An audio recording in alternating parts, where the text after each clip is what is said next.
कैसे हो मेरे प्रिय? क्या तुम मुझे सुन रही हो?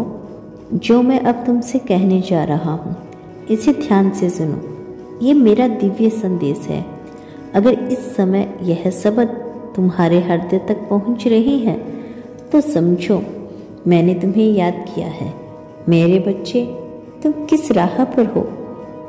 मंजिल के इतने नज़दीक आकर क्या तुम अपना रास्ता बदल रहे हो? तुमने जो धैर्य वर्षों से थामा, क्या अब उसे त्याग रही हो? विश्वास करो, मैं हर हाल में तुम्हारे साथ खड़ा हूँ। फिर भी जब तुम हार मान लेते हो तो मेरा दिल भारी हो जाता है। जीवन दिया है मैंने तो संभालना भी मेरा काम है। मुझ पर अपना विश्वास स्थिर रखो और दामन मत छोड़ो। अब मेरी बातों को ध्यान से सुनना, इसे हल्के में मत लेना, वरना तुम बहुत बड़ी गलती कर बैठोगे। संदेश में छिपे संकेतों को समझो, अपने अंतर्मन की गहराई में हर शब्द को उतारो और उसे महसूस करो। आज का यह दिव्य आशीर्वाद तुम्हें मिला है, यह कोई संयोग नहीं, यह मेरे दर्शन समान है। यदि तुम मुझ पर थोड़ी सी आस्था रखते हो तो इस संदेश को लाइक करके कमेंट में अभी का समय लिख दो, जिस समय पर तुम इसे सुन रहे हो, ताकि मुझे मालूम हो कि तुमने इसे नजरअंदाज नहीं किया। मेरे बच्चे, प्रभु को गवाह मानकर दिल से अपनी समस्याओं को लिखो और मेरे प्रति की कृतज्ञता जाहिर करो। मैं उसकी सुनूंगा और निवारण का प्रयत्न अवश्य करूंगा। यह मेरी वचन है। परमात्मा के पास तुम्हारे दुर्भाग्य को सौभाग्य में बदलने की शक्ति है। मैं तुम्हारे धैर्य की प्रशंसा करता हूँ। इतना दुख झेलकर भी तुम्हारा मुझ पर अटूट भरोसा बना रहा, यही सबसे बड़ा बल है। अब चिंता त्याग दो, मैं तुम्हें आशीर्वाद देने आया हूँ। यह आशीर्वाद स्वीकार करो।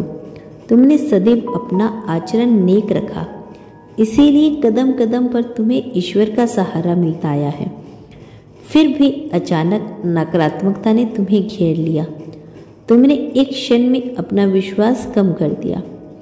समझो कि मैं तुम्हारी प्रार्थना सुनता हूँ। जिन चीज़ों का तुमने अनुरोध किया और जो अभी नहीं मिली, उनकी वजह से मुझे नाराज मत होना। उन अनगिनत उपहारों के लिए धन्यवाद करो जो मैंने बिना प्रार्थना के तुम्हें दिए हैं। विश्वास का बीज यदि तुम्हारे मन में पनप जाए तो सारी समस्याएं ढह जाएगी। जब तुम ठान लोगो कि सब कुछ प्रभु की मर्जी से होता है और अपना हाथ मेरे हाथ में सौंप दो, तो मैं फिर कभी तुम्हारे साथ नहीं छोड़ूंगा। भगवान पर भरोसा ऐसा रखना जैसे चौपाई कहती है, तुलसी बिरवा ब्याग में सींच भी मुरझाए, पर राम भरोसे जो रहे वह पर्वत भी हिला दे। यदि कभी कोई मनचाही बात तुम्हारी पूरी ना हो तो मुझसे क्रोध ना करो, क्योंकि मैं वही दूंगा जो तुम्हारे लिए सर्वश्रेष्ठ होगा। मुझ पर विश्वास करने का प्रारंभ तभी होगा जब तुम स्वयं पर अटल विश्वास रखोगे। यह विश्वास तुम्हारे भीतर ही वास करता है। मेरे बच्चे, सच्ची आस्था और नेक कर्म हर विघ्न को नष्ट कर देते हैं। शांति और संयम से अपने कर्म करते रहो, प्रार्थनाएं अपने आप उठेगी। कर्म की नाव डगमगा सकती है पर डूबते नहीं। परमपिता परमेश्वर की कृपा अब तुम्हारे ऊपर बरसेगी।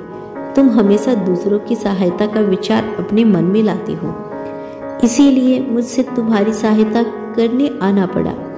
अब मैं तुम्हें तुम्हारे हिस्से की सारी खुशियां दूंगा। तुम जैसे हो वैसे ही बने रहो। ईश्वर उसी का हार्दिक स्वागत करते हैं जो नेक कर्म करता है। तुम उसी मार्ग पर चलते रहो, तुम्हें बड़ी सफलता बहुत जल्दी मिलेगी। मुझे पता है समय अभी सहारा नहीं दे रहा और तुम व्याकुल हो, पर यह कठिनाइयां भगवान का संदेश है। उन्हें सहने में धैर्य रखना अनिवार्य है। सब्र रखो, समय बदलता है। तुम्हारे जीवन में शुभ दिन जल्दी आने वाले हैं, जो सिर्फ तुम्हारे नहीं, तुम्हारे पूरे परिवार का भाग्य बदल देंगे। हर दुख के बाद सुख का सूरज खिलता है। मैं उन सब की प्रार्थना सुनता हूँ जिनका हृदय पवित्र है और निस्वार्थ होता है। अपने लक्ष्य को मत छोड़ो, तुम अब उसके बहुत करीब हो। मार्ग संग्रह बड़ा जरूर है, पर अंततः जीत तुम्हारी ही निश्चित है।